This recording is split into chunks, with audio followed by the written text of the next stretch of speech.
everyone. We are over here and we are talking with Pepper Basham, whose new book, The Red Ribbon, comes out tomorrow.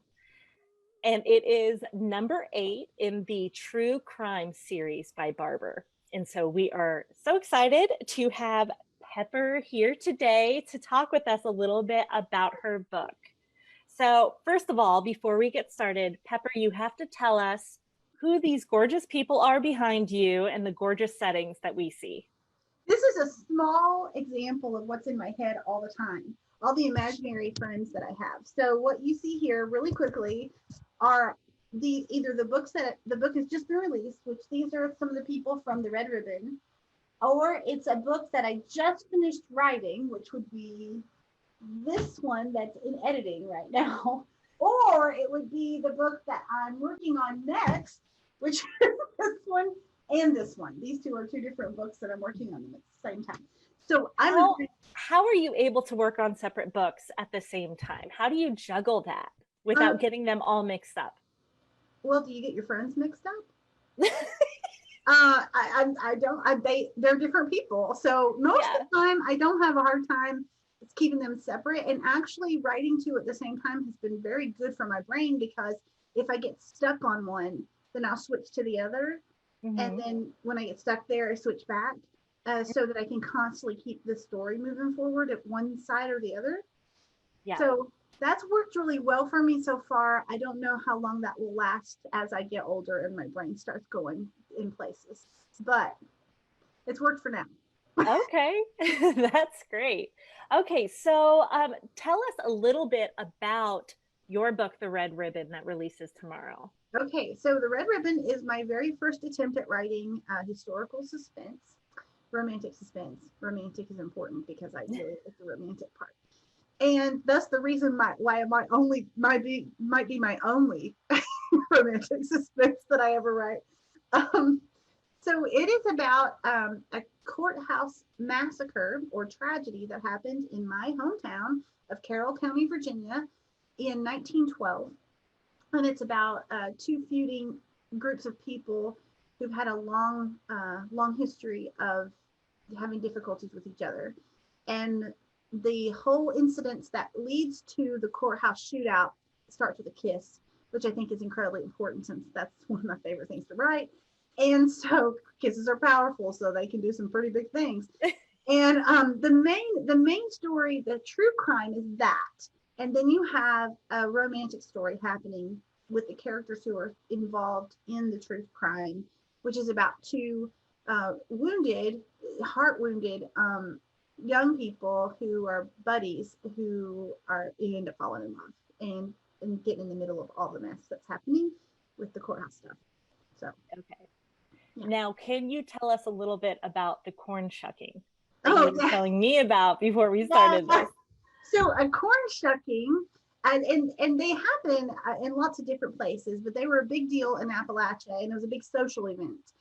So in this story in particular, historically, the corn shucking happened in December, and you would have people gather all their corn together, and the community would come together and shuck it at the same time to help each other, and everybody would take home a certain number of corn pieces with them that had already been shucked. So you would shuck the corn, and there would be music, there would be food, the ladies would bring the food in, and the guys, there would be guys and ladies dancing. It's like a little party. It usually happened in a big open space with a huge barn if it was going to be rainy or something like that. So anyway, one of the rules of the corn shucking is that if you shuck a corn and you have a red ear in the corn instead of the golden ear that you're usually expecting, you get to choose a person to kiss. And so in this story, what starts the whole incident that leads to the courthouse shootout is a kiss. And a guy from the Allen family kisses the wrong girl, and that leads to events which spiral into the tragedy that happens at the Hillsville courthouse. Sounds interesting. And there's probably another rule that you're not allowed to call it corn shucking, like I said it. Well, we'll know you're not from the area if you say shucking. Yeah, having that G at the end just Yeah, doesn't seem to we'll know quite make sense. we'll know you're a foreigner. Yeah. That's great. Okay, so this is your first time writing a true crime book. Normally, you write super swoony romance, both contemporary and historical. How was it incorporating this suspense and crime into your books? Oh, okay. So I like adventure, but I realized when I finished writing this book and I thought I was getting TMJ, um, that maybe this is not for me. I don't know. We'll see. Yeah. Because romance is such a big part of what I love to write, and I really feel like God's given me that talent and desire to write Mm-hmm. the romance and stories. Having a large part of the story be suspense um, was hard. And I feel as though people, and I think this has been true for some of the reviews too, people who go into reading my book with the idea that it's going to be more like Jamie Jo Wright, or it's going to be more like some of the other books in the series of having the creepy factor, they're not going to find it. They're going to find suspense, but it's more of the Indiana Jones adventure suspense than it is the, you know, the post suspense or something. Yes. It's less of that, and that's more me as just a writer and how I can write that type of suspense. And it's a true crime. It still checked all the boxes for what it was supposed to. It just Mm-hmm. has a little different feel, and it has a whole lot more romance. no Okay. surprise. No surprise. Yeah. So most of the other books don't have really. They have some romance, but it's not it's not a lot of romance. And mine was the romantic story was just as evident in the book as the crime. Mm-hmm. That's great. And we have a comment. Beth said she started reading your book last night and she's loving it. That's who. So, Beth Pugh, yes. Oh, yes, I'm so glad. Yay. Yeah. See, Now, she can tell you that there's a romantic, lots of romantic parts in this. yeah. Now, this story actually took place, the actual crime took place in your hometown, Hmm. correct? Yeah. So, how was it?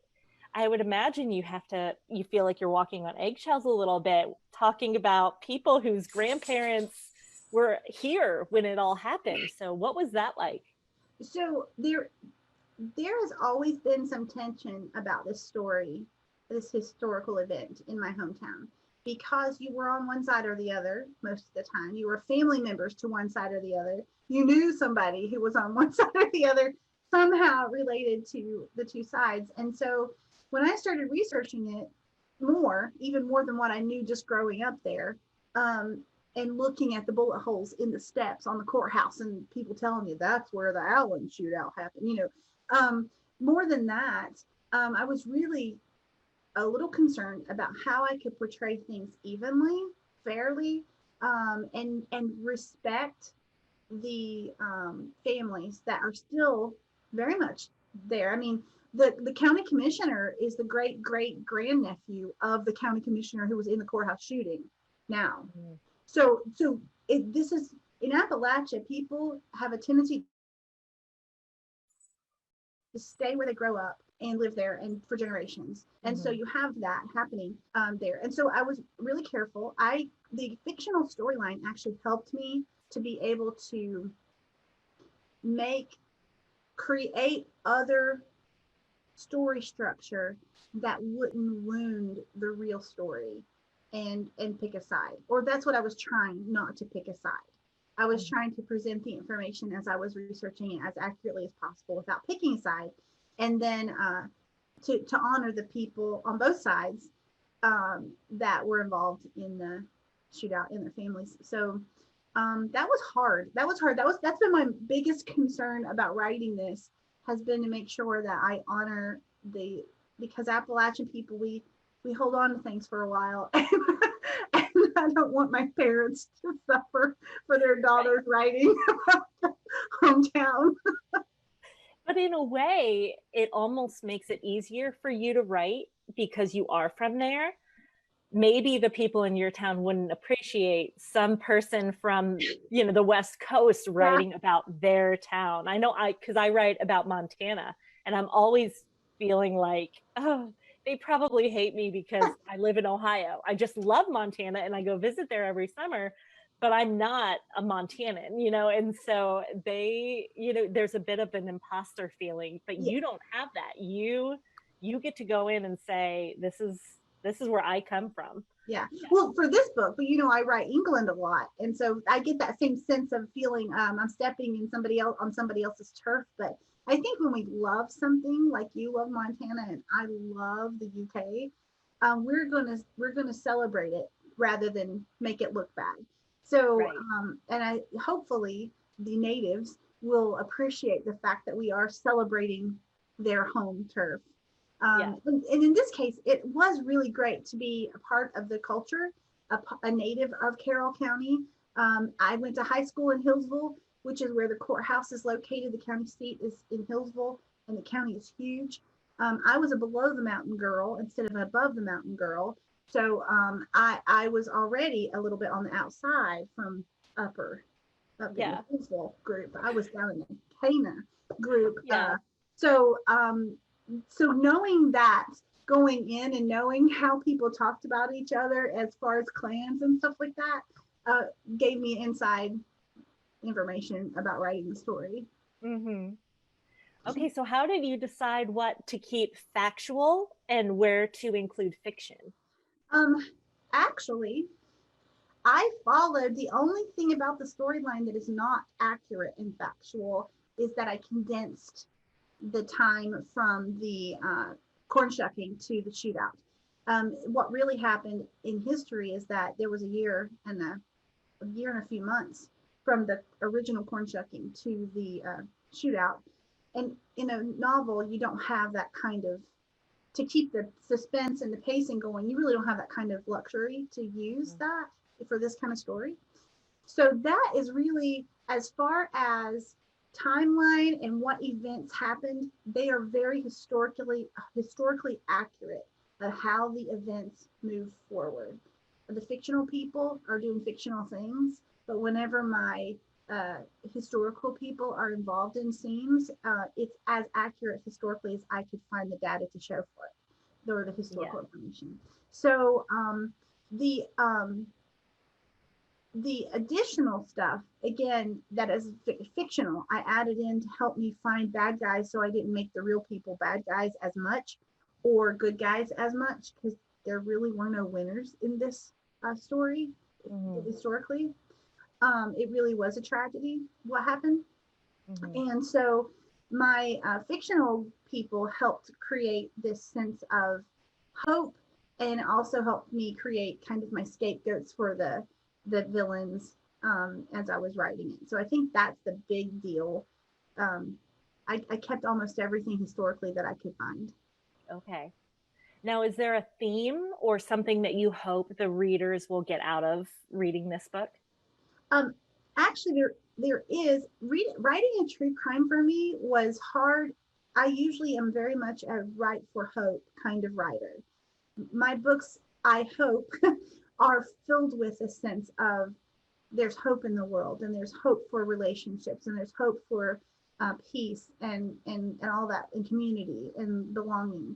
So when you're writing something where you know the ending is not a hopeful ending, because there's no, this is not a good ending story in the historical aspect, Mm-hmm. but because I have the fictional part of it to show a more hopeful side, my goal is that people can see that no matter what your history or past was like, my character Ava particularly struggles with being called someone from bad blood because her mother went crazy, and so she is constantly worried that her bad blood is going to come out and she's going to be like her mom. And so there's this sense of generations of where your identity is, who your identity is in. And that is relevant for every culture and every time period.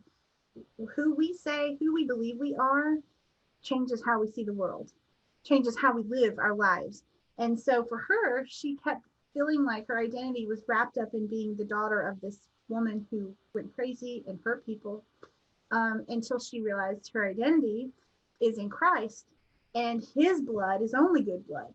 So knowing that changes the way you live, changes the way you love people, changes the way you serve others, and with authenticity. So I hope that will be something they get from me.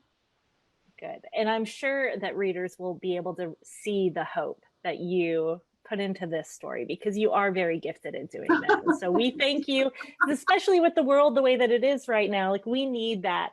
We need that hope. I was even laughing with my husband after last night's debate. I was trying to go on Goodreads, and it said Goodreads is down right now. And it only was for a few seconds, but I said, I bet everybody that just finished watching that debate wanted to go and escape into a book right now. And that's why Goodreads has gone down. I'm sure that wasn't actually what had happened, but all the comedians in the world though were taking notes. Yes. Yes. And so we do need that sense of hope and sense of knowing that things will be all right, and that there is a greater purpose to the pain that we go through, and that there is healing. So I thank you for writing the books that you write. There are a couple different websites that readers can go to if they want to learn more. There is the truecolorscrime.com website. And you can learn about this book, The Red Ribbon, as well as the other books that came before it. You can also see extra footage. Pepper was telling us about some footage she was able to shoot at the actual courthouse, where you can see the evidence, the bullet holes from the actual shootout. So you can always go to truecolorscrime.com. And then if you want to spend more time with Pepper, who is amazing, you can go to her website, which is pepperdbasham.com, which is BASHAM.com. And you can go and connect with her on Facebook. She's a blast to follow on social media. So I highly recommend that. Warning, if this is your first time reading my books, the Red Ribbon is a unique style for me. So I am a kissing book writer. I love writing kissing books. So most of my books are very romantic, humor and romance. But just so you know, ahead of time going in, I'm a romance writer at the core. Well, and that's what I love is your books, you are able to write in such varied ways according to what the story is called for. Like, you have written historical and deep, heartfelt stories, and then you can write laugh out loud scenes. There is one scene in Pepper's Charming the Troublemaker that I was squealing and had tears running down my face reading this scene. And then at the same time, you have this deep story with, a lot of hope that comes out. So definitely check out Pepper's books. You'll definitely be able to find one that appeals to you, if not more. So thank you so much for talking with me about your book. I look forward to reading the Red Ribbon myself. It comes out tomorrow, October 1st, and it is from Barber Publishing. So thank you, Pepper. Yeah. Do you have any questions or anything you'd like to tell the viewers? So don't forget to read Janine's books. She has a second one coming out really soon for her second. Wait, has it come out yet? No, October 13th. Oh, see, it's so close. Yeah. And the first book was so fun and sweet and deep and just really a great read. So make sure you're checking out her books. Also, A Storied Romance is a group that we're both a part of, and it's just fun. We want to connect with readers. So just so you guys know, there are a lot of authors out there who want to answer your questions, want to share in the journey of story with you guys too. So make sure you can get involved with a Storied Romance. You can also get involved with, I have a Facebook group called Blame It on a Basham Book. And you're welcome to come join me there. I share behind the scenes stuff and ask questions. And I have my readers give polls on what they think about good names for characters and things like that. So please pop in and join. That is fun. So thank you all so much for watching along with us, and make sure you check out Pepper's books. Bye. Bye.